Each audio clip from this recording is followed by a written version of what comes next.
Agora, exatamente, nós temos então mais informações, são 8 horas e 33 minutos. Bom, o Rico, o Roberto Arnaldo e eu temos aqui a satisfação de receber Janaína Tanuri, que é chefe de transferência de tecnologia da Embrapa Meio Ambiente. Ela está conosco aqui no estúdio em Ribeirão Preto.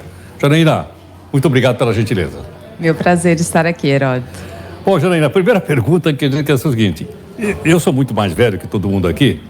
Aí, quando, por exemplo, uma mulher entrava na faculdade de engenharia, eu pensava, tem uma mulher na engenharia.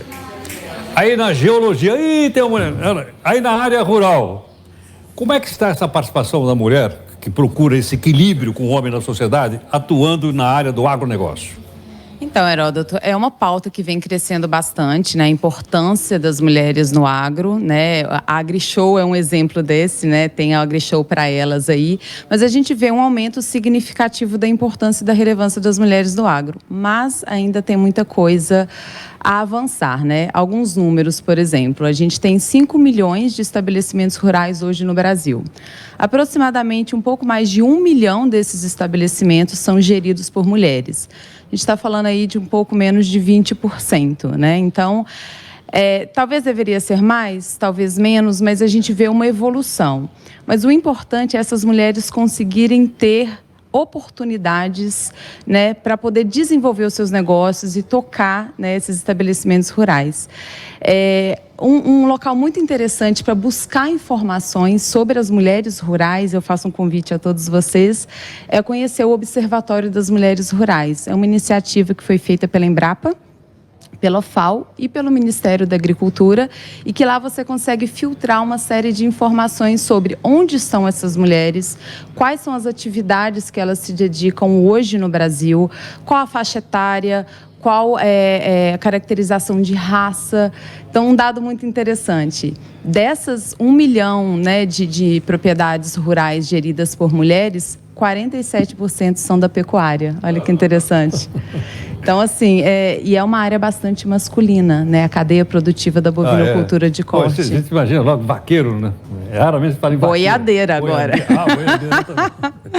Mas, Nico, você que está mais perto de tudo isso, é com você. Traduzindo em números, obrigado, Janaína, pela presença. De acordo com o último censo agropecuário, são 947 mil mulheres. Isso representa 14 mil, né? A administração de propriedades rurais, 14%, na verdade, um número ainda muito modesto.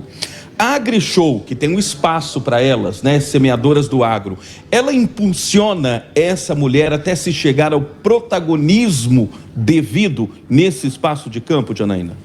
Assim, não resolve, é claro, mas ajuda, porque traz visibilidade, né, traz consciência para as pessoas que estão aqui de conhecer um pouco mais da realidade da mulher rural, né? É um espaço muito interessante, teve programação lá todos os dias. A gente teve a felicidade de ter a nossa presidente Silvia como a embaixadora, né, do espaço da AgriShow para elas. E lá a gente trouxe diversos assuntos, desde assuntos técnicos até assuntos que interessam mulheres, como acesso ao investimento, como a questão do direito rural, como se beneficiar. Então, assim, e não é só para mulheres, tá? Homens também devem ir conhecer essa realidade e interagir, porque é assim que a gente muda, né? As realidades, muitas vezes discrepantes, que a gente encontra em relação à desigualdade de gênero. Ok. Roberto, sua pergunta, Roberto. Opa, vamos lá. Janaína, há pouco a gente viu aí a reportagem apresentando o SpecFit, né, que faz essa ressonância magnética dos alimentos numa parceria da Embrapa. A minha pergunta é a seguinte, Janaína, você que trabalha aí na tecnologia da Embrapa junto ao meio ambiente, há muitas parcerias com startups e que acabam levando ao desenvolvimento de produtos como esse, que foi apresentado agora há pouco aí pelo Éder Martins? Sim, e esse é um assunto bastante interessante, porque esse é um bom exemplo de uma parceria público-privada da Embrapa com uma startup, né? Nesse caso, a Startup Fit.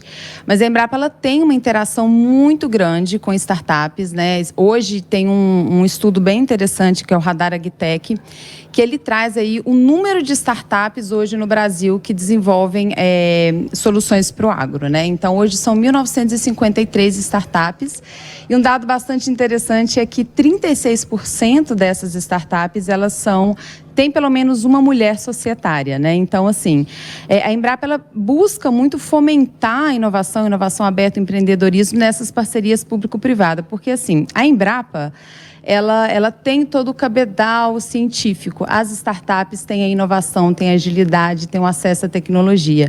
Então, esse exemplo da ressonância magnética nuclear é um excelente exemplo de como essas parcerias público-privadas, elas são bastante efetivas e trazem tecnologia, né, para o nosso produtor aí, para resolver os grandes problemas que a gente tem hoje, que o agro enfrenta. Quem está gentilmente aqui no nosso estúdio hoje em Ribeirão Preto é Janaína Tanuri, chefe de transferência de tecnologia da Embrapa e Meio Ambiente. Janaína, agora vou puxar para o meu lado. Eu tenho agricultura, entendo bulhufas. Eu falei para você, tem um sítio. E o meu sítio é uma reserva ambiental. Né? Cidade de Mogi das Cruzes e tal, é uma reserva ambiental.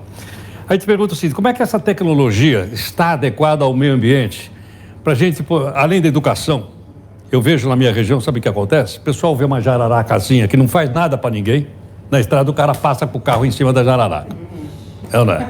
Aí vejo às vezes um tatuzinho, o cara passa por cima, entendeu não? E na reserva ambiental, sabe, não pode matar nada, não pode tirar nada. A gente está lá para preservar um pedacinho do meio ambiente que tem lá.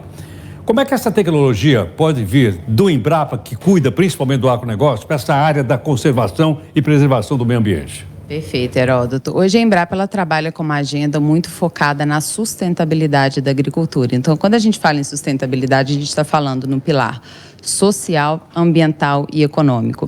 Então, uma série de tecnologias e áreas de atuação que a gente desenvolve tecnologias de inovação hoje é com esse foco da sustentabilidade. Por quê? A gente tem 2 grandes desafios globais, né? A gente vai ser 10 bilhões de pessoas até 2050 e isso vai requerer da agricultura produzir mais de 60% do alimento que a gente produz hoje, né? Então, a gente tem que produzir de uma forma sustentável, né? Porque a gente tem as mudanças climáticas aí acontecendo, a agricultura é algo que sofre bastante com isso, mas também traz soluções. Então, essa convivência harmônica da agricultura com o meio ambiente, não só ela é possível, como ela é desejável.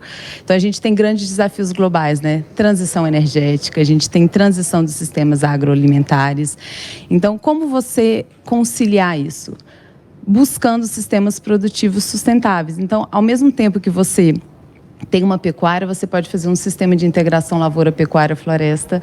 Você pode fazer um sistema agroflorestal próximo à sua região produtiva. Você pode ter polinizadores que vão te ajudar a aumentar a produtividade da sua fazenda. Você pode restaurar ecologicamente, né, a sua propriedade rural e daí trabalhar com, por exemplo, crédito de carbono, créditos de biodiversidade. Existe tecnologia para isso. O Brasil é uma potência agroambiental. Então, a gente tem tudo na mão para fazer uma agricultura que concilie a necessidade, né, de aumentar a produtividade com a conservação do meio ambiente. Janaína, como é que é a sua área, a área de transferência de tecnologia, pode reforçar aquele, eu não sei se é um mito ou verdade, que para a gente aumentar a nossa produção, nós precisamos derrubar nem mais 1 metro de floresta?